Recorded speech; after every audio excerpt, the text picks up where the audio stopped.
Père, qui es aux cieux, que ton nom soit sanctifié, que ton règne vienne, que ta volonté soit faite sur la terre comme au ciel,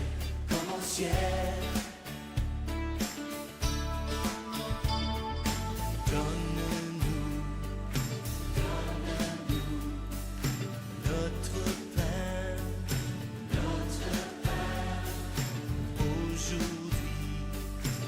aujourd'hui et demain. Pardonne-nous nos offenses, comme nous les pardonnons à tous ceux qui nous ont offensés. Oh, pardonne-nous nos offenses, comme nous les pardonnons à tous ceux qui nous ont offensés. Ne nous soumets pas à la tentation, mais délivre-nous du mal. Ne nous soumets pas à la tentation, mais délivre-nous du mal. Car c'est à toi qu'appartiennent pour les siècles des siècles le règne, la puissance et la gloire. Le règne, la puissance, le règne, la puissance et la gloire. Le règne, la puissance et la gloire. Le règne, la puissance et la gloire.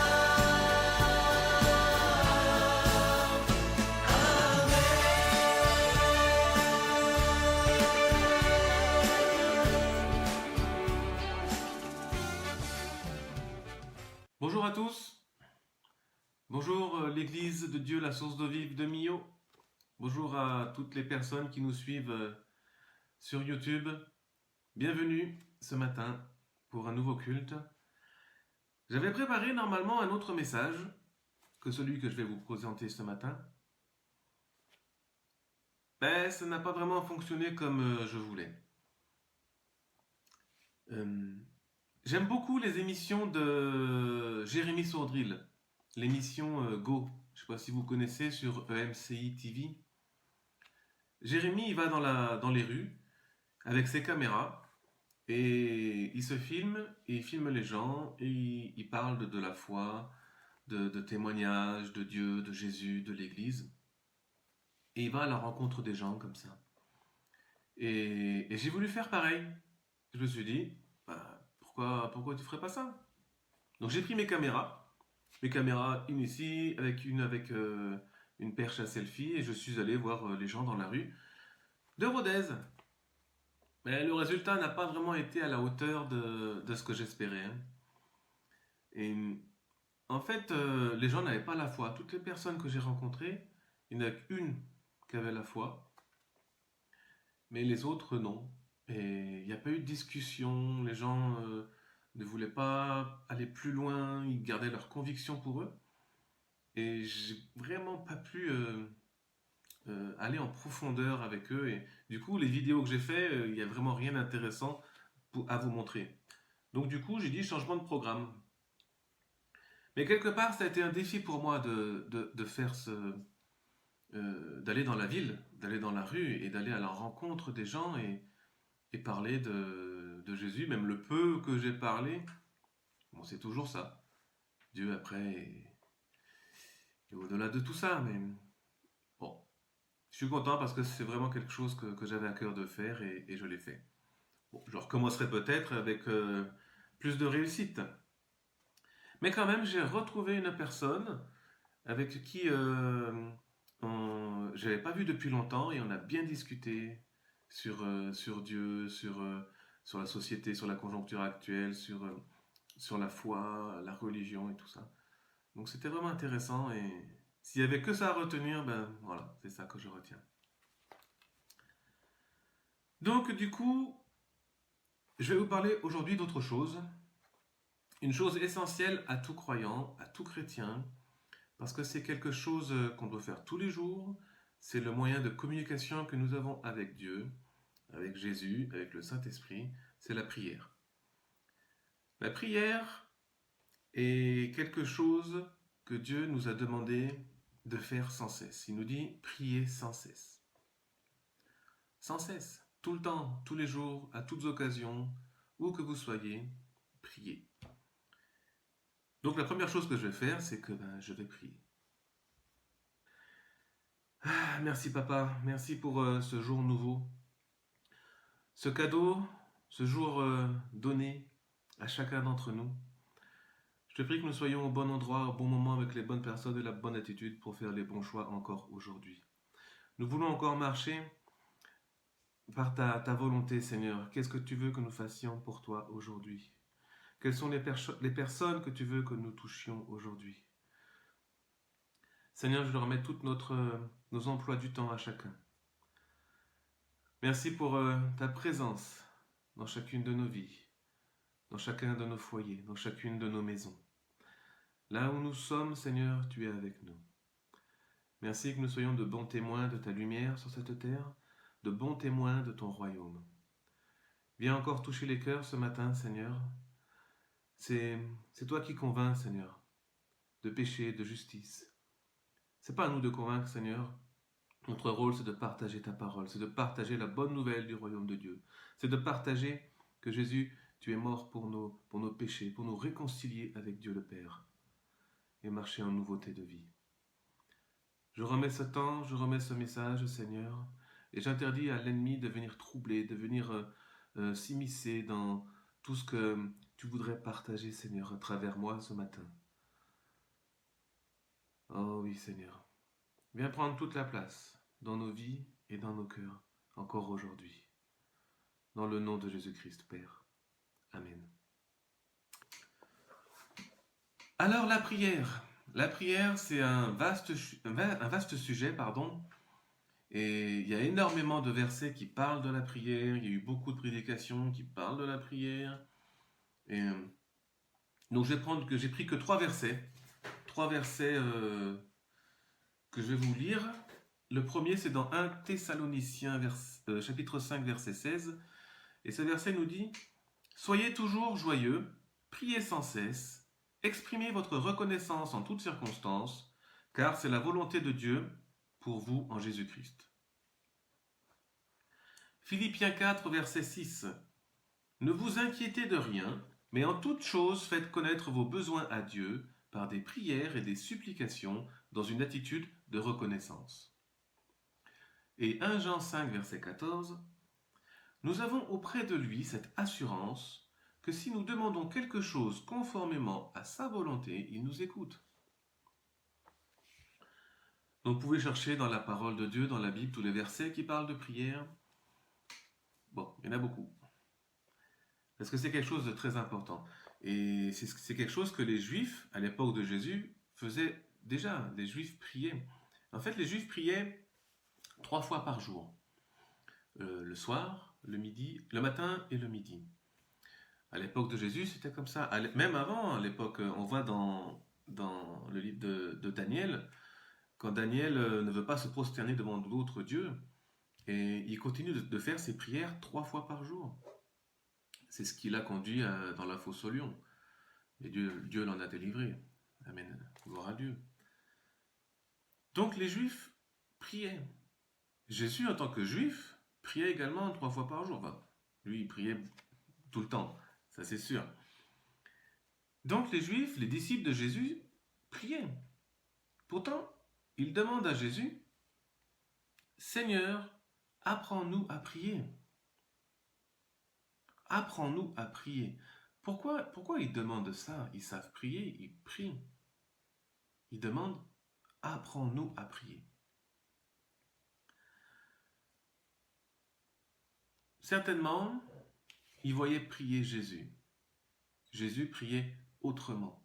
C'était différent, une autre manière, avec une intensité telle que il a donné envie à ses disciples de prier comme lui.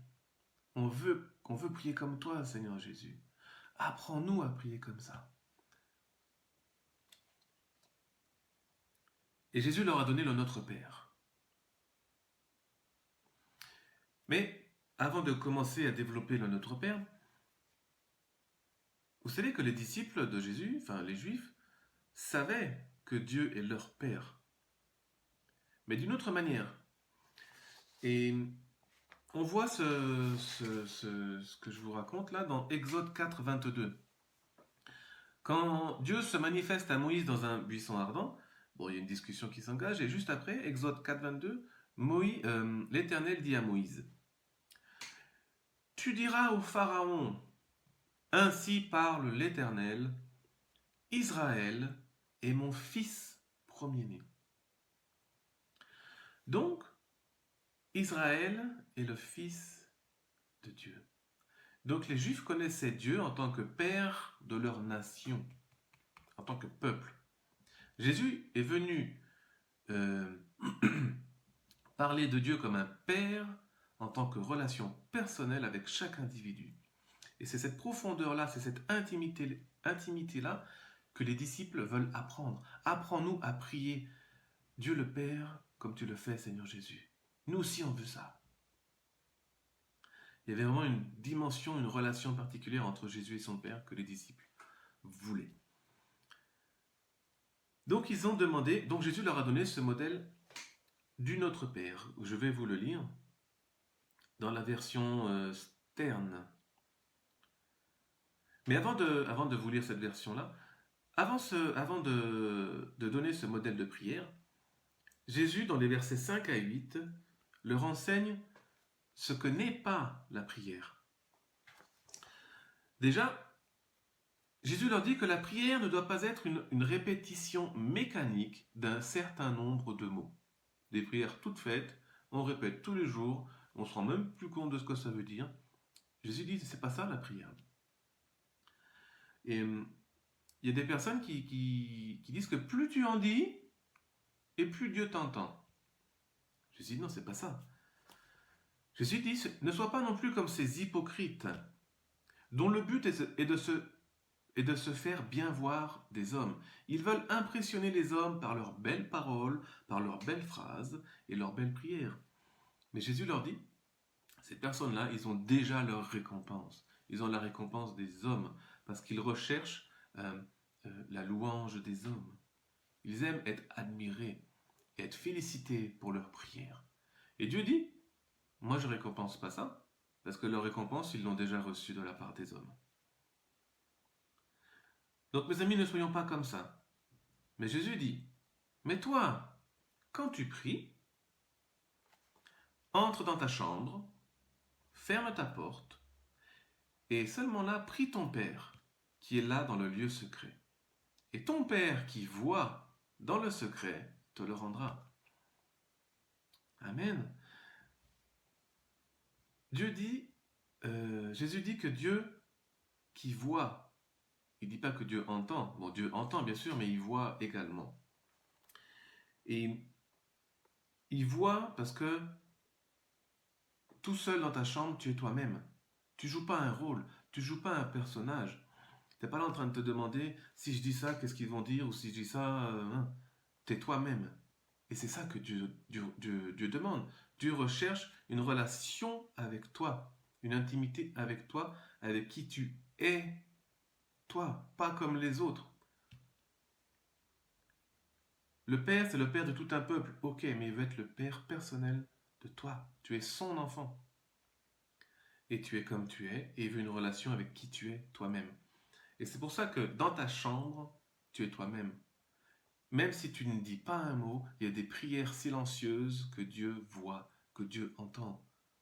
même si tu pleures, des prières avec larmes, sans parole, que Dieu exauce.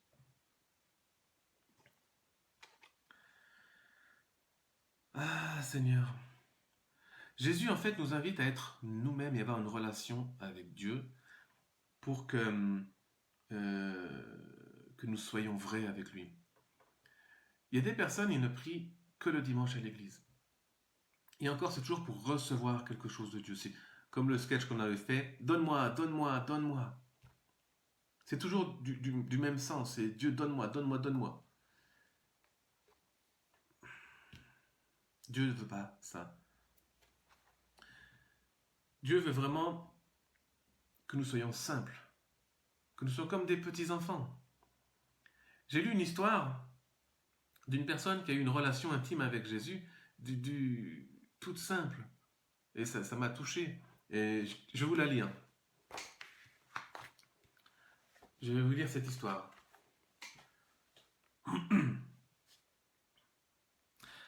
Le pasteur d'une église voyait régulièrement un clochard qui entrait dans l'église, toujours à 12h15. Cet homme entrait et se tenait au fond de l'église, attendait quelques instants, puis il repartait. Le pasteur, un peu surpris de son manège quotidien, a fini par l'interpeller et lui a demandé « Mais qu'est-ce que tu viens faire là tous les jours ?» Et le clochard lui a répondu « Vous savez, moi, je ne connais pas grand-chose des choses de Dieu, mais j'aime Jésus. Et je sais qu'ici, c'est sa maison. Comme je passe ici tous les jours, j'entre, je me tiens là quelques instants, et je lui dis « Jésus, c'est moi, Jean-Pierre. » J'attends un peu, et quand le Seigneur m'a remarqué, je m'en vais. Le pasteur l'a encouragé à continuer. Mais un jour, ne le voyant plus, il s'est demandé ce qu'était devenu ce mendiant, et il s'est enquis auprès de lui. Ceux qui le connaissaient un peu lui ont dit « Il est malade, il est à l'hôpital. » Alors le pasteur est allé le voir à l'hôpital et lui a dit « Tu es malade ? Ne t'ennuies-tu pas de ne pas avoir de visite ?» Le mendiant lui répondit « Non, parce que tous les jours, à 12h15 exactement, je sens que Jésus vient à côté de mon lit et me dit « Jean-Pierre, c'est moi, Jésus. » Une relation toute simple. Ben,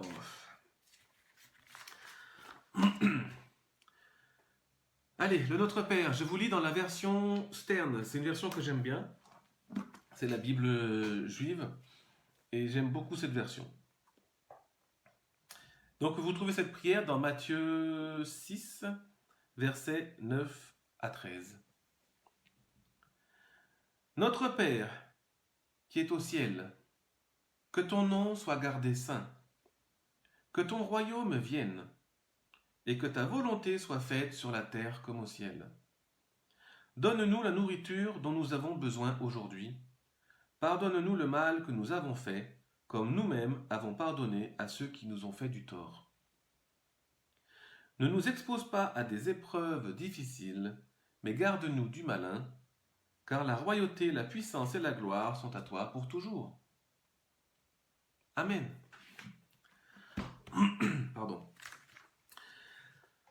Alors, prenons les versets un par un. On va essayer de développer courtement, pour ne pas être trop long, mais se faire une idée globale de ce que Jésus enseigne dans cette prière. Donc déjà, notre Père. Donc, Dieu est le Dieu de tous les hommes, qu'ils le reconnaissent, qu'ils ne le reconnaissent pas, qu'ils soient athées, qu'ils soient... Peu importe. Dieu fait pleuvoir sur les justes, sur les injustes, son soleil est pour tout le monde. Mais Dieu n'est pas le Père de tout le monde. Dieu est le Père de ceux qui ont accepté Jésus comme Seigneur et Sauveur. Et la Bible dit qu'à partir de là, ces personnes-là sont devenues enfants de Dieu. Dieu est devenu leur Père. Notre Père qui est aux cieux, donc la demeure de Dieu est au ciel, ça, il n'y a pas besoin de grands discours, tout le monde sait que Dieu est au ciel. Après, que ton nom soit gardé saint. J'aime bien cette version-là. Que ton nom soit gardé saint. Dieu n'est pas ton pote. Dieu est Dieu et on s'approche de Dieu avec un grand respect. C'est ce qu'on appelle la crainte de l'Éternel. C'est pas la peur, c'est le grand respect, la crainte de l'Éternel. Jeanne avait partagé un peu sur ce sujet-là il n'y a pas longtemps. Et en fait, nous devons éviter de mêler Dieu à nos histoires. Et oui, en fait, il n'est même pas concerné. Et des histoires quand on dit que Dieu m'a dit que, et en fait que Dieu n'a jamais dit. Ou alors quand on dit des choses inverses de ce qui est dit dans la parole de Dieu. Par exemple, quand quelqu'un te dit Dieu m'a dit que tu devrais maudire telle personne. Ça, c'est pas possible parce que Dieu ne peut pas dire ça. Dieu dit de bénir. Ou Dieu m'a dit que tu devais aller frapper ton voisin parce qu'il fait trop de bruit. C'est pas possible. Donc attention avec les Dieu m'a dit, parce qu'on mêle Dieu dans nos histoires où il n'est même pas concerné, et on salit le nom de Dieu, et c'est pour ça qu'on dit que ton nom soit gardé saint dans nos vies.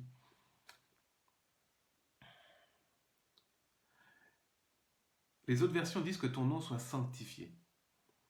Donc que son nom soit sanctifié dans ta vie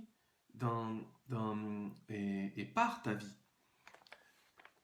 Ce que Dieu voit en toi dans le secret, là, quand tu es dans ta chambre, que les hommes puissent le voir aussi également quand tu sors.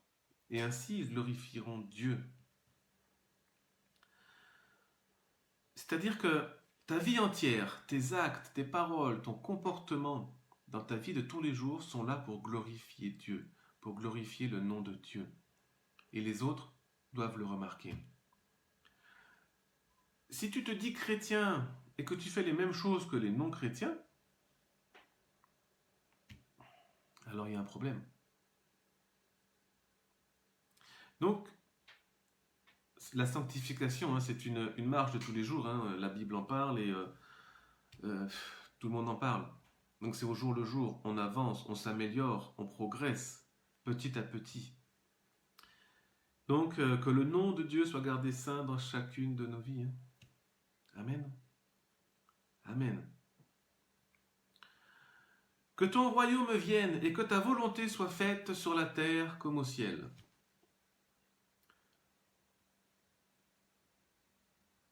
Que ton règne vienne. Ma version c'était que ton royaume vienne. Le règne, le royaume, c'est pareil, c'est la même chose.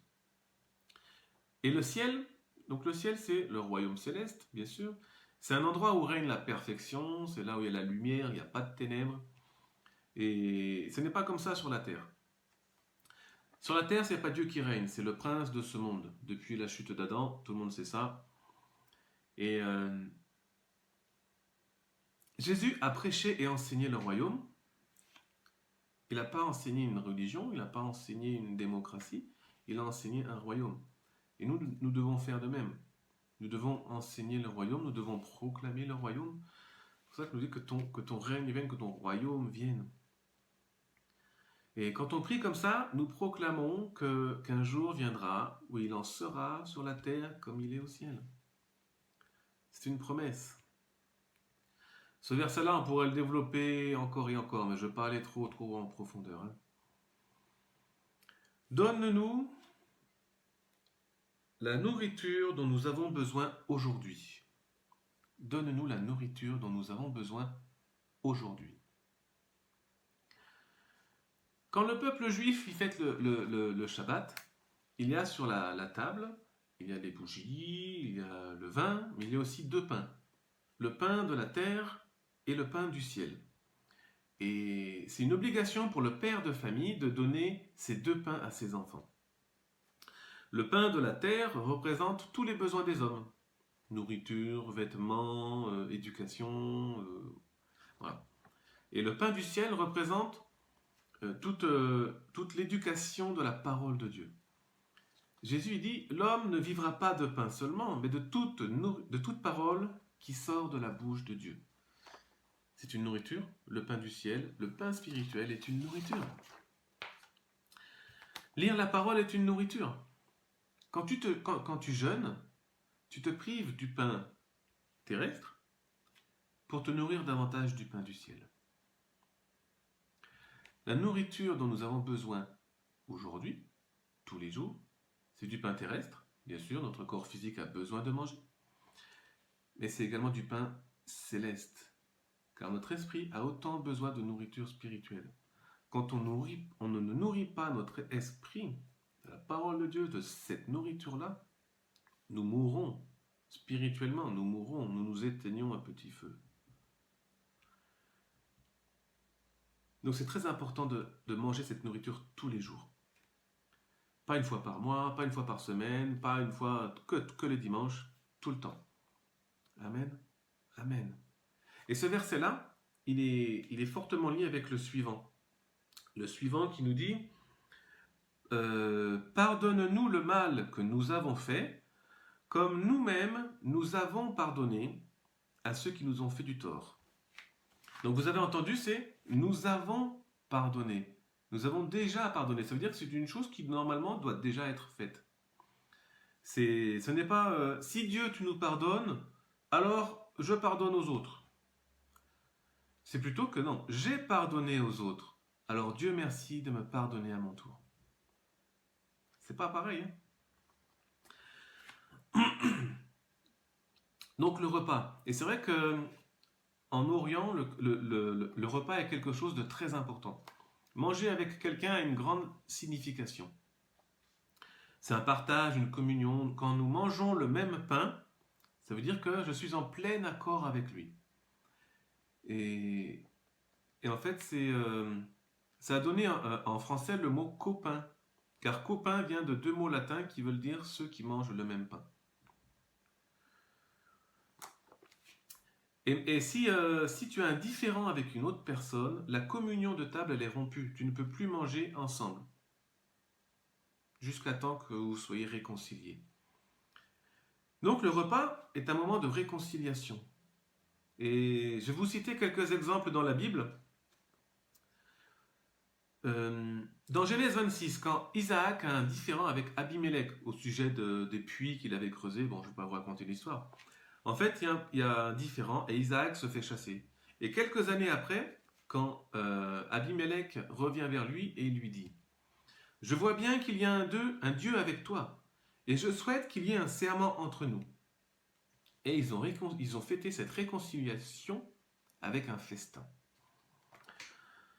Jacob et Laban, son beau-père, dans Genèse 31, ils se mettent d'accord sur les frontières que chacun ne doit pas dépasser. Et ils concluent cet accord par un repas. Le psaume 23, tout le monde le connaît ce psaume. À la fin, nous lisons « Tu dresses devant moi une table en face de mes adversaires ». Il y a plusieurs interprétations de ce verset. Bon. Mais dans ce contexte de repas, on voit que Dieu veut la réconciliation. Il dresse une table où il y a un repas, où chacun est invité à ce repas. Et s'ils consentent à pardonner et réconcilier, ils mangent à ce repas. En fait, c'est une invitation de Dieu pour les ennemis de David à cette époque. Le fils prodigue, quand il revient à la maison, le père prépare un festin pour fêter cette réconciliation. Et quand on voit que le frère aîné n'a pas voulu participer à ce repas, c'est un signe qu'il refuse de manger, qu'il refuse de partager avec son frère, qu'il refuse de pardonner. Le dernier repas de Jésus avec ses disciples, ils sont en pleine communion. Et Jésus dit, « Celui qui a mis avec moi la main dans le plat, c'est celui qui me trahira. » Donc pour les disciples de Jésus, c'est inconcevable de manger avec quelqu'un et de le trahir. C'est la pire trahison que l'on puisse faire. Et c'est pour ça qu'ils demandent, mais qui est celui qui peut bien faire ça? Parce que pour eux, c'est pas possible. Et là, Jésus donne le pain à Judas, qui ne peut pas manger ce pain, et il sort de la pièce. Et là, on apprend que Satan, la Bible nous dit que Satan entre en lui. Le repas de Jésus avec ses disciples après la résurrection, où on trouve le fameux discours de Pierre m'aimes-tu par 3 fois. À la fin, ils partagent le repas ensemble, preuve que il y a une pleine réconciliation et pardon entre Pierre et Jésus. Apocalypse, quand Dieu dit à l'église de Laodicée, « Je me tiens à la porte et je frappe. Si quelqu'un entend ma voix et ouvre la porte, j'entrerai chez lui, je souperai avec lui et lui avec moi. » Toujours cette notion de repas. Bon, c'est sans parler des noces de l'agneau que nous prendrons avec notre Seigneur Jésus à la fin des temps. Hein. Amen. Donc le repas est très important. Ne nous expose pas à des épreuves difficiles, mais garde-nous du malin. J'aime bien cette version. Et les versions classiques disent ne nous soumets pas à la tentation. C'est vrai que c'est quand même c'est mal traduit, car il est écrit dans Jacques 1,13, Dieu ne peut être tenté par le mal, et lui-même ne tente personne. Dieu ne tente personne. C'est vrai, ne nous soumets pas à la tentation, bon. C'est plutôt, qui est-ce qui nous soumet à des tentations? C'est notre ennemi, c'est le diable, c'est le malin. Et d'ailleurs, c'est le sujet de la deuxième partie qu'on dit « Garde-nous du malin ». Donc Seigneur, garde-nous des tentations du malin, afin que nous ne succombions pas. La Bible déclare dans Jacques « Dieu ne tente personne, mais chacun est tenté quand il est attiré par sa propre convoitise. » Paul dit aussi dans 1 Corinthiens, chapitre 10, « Aucune tentation ne vous est survenue qui ne l'ait été au-delà de ce que l'on peut éprouver. Et nous pouvons faire confiance à Dieu qui ne permettra pas que vous soyez tentés au-delà de ce que vous pouvez supporter. » La tentation dans le monde d'aujourd'hui, elle est partout. C'est difficile de résister à tout ce que offre ce monde. Et il nous faut vraiment l'aide de Dieu pour nous sortir du piège du malin, qui veut nous enfermer, qui veut nous détourner de la bonne voie. Car la royauté, la puissance et la gloire sont à toi pour toujours. Donc on appelle ça une doxologie. Une doxologie, c'est une formule de louange qui est dite à la fin d'une prière. Pour les Juifs, une prière doit toujours finir par une louange à Dieu. Et une prière doit toujours finir par quelque chose de positif. On ne reste jamais sur du négatif, toujours du positif. Et donc là, c'est la doxologie du Notre Père. Car la royauté, la puissance et la gloire sont à toi pour toujours. Après, on peut dire beaucoup de choses sur Dieu, sur ce qu'il est, sa bonté, sa fidélité, son amour. Et donc voilà, le royaume, la puissance et la gloire sont à toi pour toujours. Amen. Je vais juste vous raconter ma toute première prière. Courtement, parce que je suis à 32 minutes. J'avais un ordinateur, un vieil ordinateur avec des enceintes branchées, et un jour, j'allume mon ordinateur, les enceintes ne marchent pas, le son ne marche pas. Alors, je ne comprenais pas, j'ai débranché, rebranché, remis, refait, ça ne marchait pas. Je suis resté une demi-heure là à essayer à m'énerver, à dire de vilains mots, quoi. Ça marche pas, ça marche pas. Je comprends pas. Et là, je me dis, bon, j'avais entendu la prière, j'ai dit, je vais prier. Donc, j'ai rebranché comme c'était au début. J'ai mis mes mains sur les enceintes et j'ai fait une prière toute simple. J'ai dit, Seigneur, je sais même plus ce que j'ai dit, si tu existes, ou voilà, je prie que ces enceintes marchent maintenant, au nom de Jésus. Et elles ont marché. Et j'étais comme un gosse j'étais surpris que ça marche en fait. Et je me suis rendu compte, mais Dieu, tu es là, tu es présent, tu nous écoutes. Et ce jour-là, il m'a fait un cadeau en faisant marcher mes enceintes. Et c'était une grande joie en mon cœur. C'est bête, hein, mais j'avais une grande joie, une plénitude qui m'a envahi. C'était incroyable. Une prière toute simple pour des enceintes d'ordinateur. Mais j'étais tout seul. J'étais pas dans ma chambre, j'étais tout seul. Et j'ai prié avec mon cœur, avec mes mots à moi. Alléluia. Et gloire à Dieu. Ah. Voilà mes amis, pour aujourd'hui. Je vais terminer par une louange. C'est un groupe qui s'appelle Mercy Me, américain. C'est en anglais, mais je vais vous mettre les traductions en français en sous-titres. Et j'aime bien ce groupe, et j'aime bien cette chanson. Et ce groupe, il y a eu un film de fait qui s'appelle La Voix du Pardon, qui raconte l'histoire vraie du chanteur de ce groupe. Un très très bon film. Et depuis que j'ai vu ce film, j'ai découvert ce groupe et j'aime beaucoup ce qu'ils font. Bon, il faut aimer. Et je voulais juste vous partager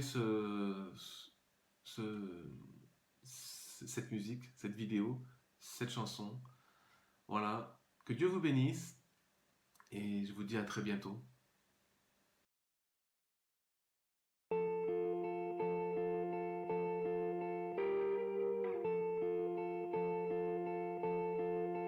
They say sometimes you win some, sometimes you lose some. And right now I'm losing bad. I've stood on this stage night after night, reminding the broken it'll be alright. But right now, oh right now I just can't. It's easy to sing when there's nothing to bring me down. But what will I say when I'm held to the flame like I am right now? I know you're able and I know you can save through the fire with your mighty hand. But even if you don't, my hope is you alone.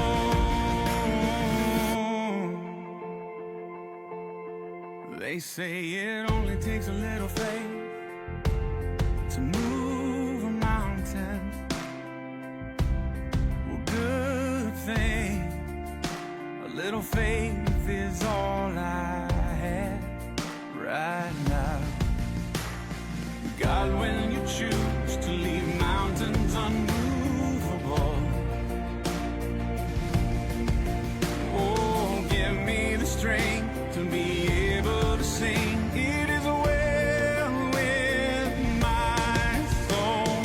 I know you're able and I know you can save through the fire with your mighty hand. But even if you don't, my hope is you alone. I know the sorrow and I know the hurt would all go away if you just say the word. But even if you don't, my hope is you alone. You've been faithful, you've been good all of my days. Jesus, I will cling to you, come what may, 'cause I know you're able, I know you can. I know you're able, and I know you can save through the fire with your mighty hand. But even if you don't, my hope is you alone. I know the sorrow, I know the hurt would all go away if you just say the word.